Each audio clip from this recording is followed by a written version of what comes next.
Sziasztok! Hogyan csináljunk egyszerűen kis tároló berendezést.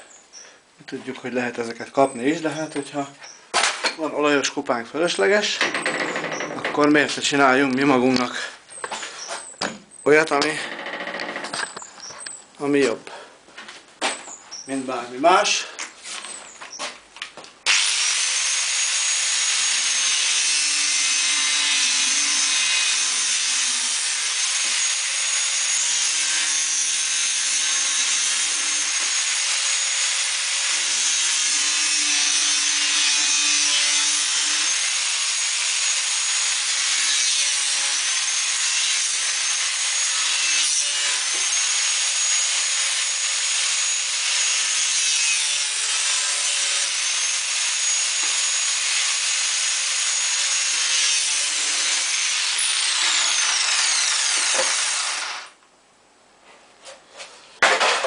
Már csak le kell tisztázni a sarkait.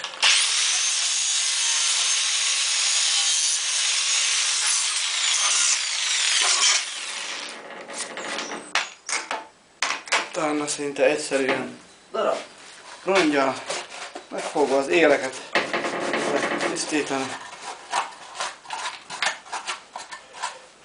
Utána már csak el kell mosni.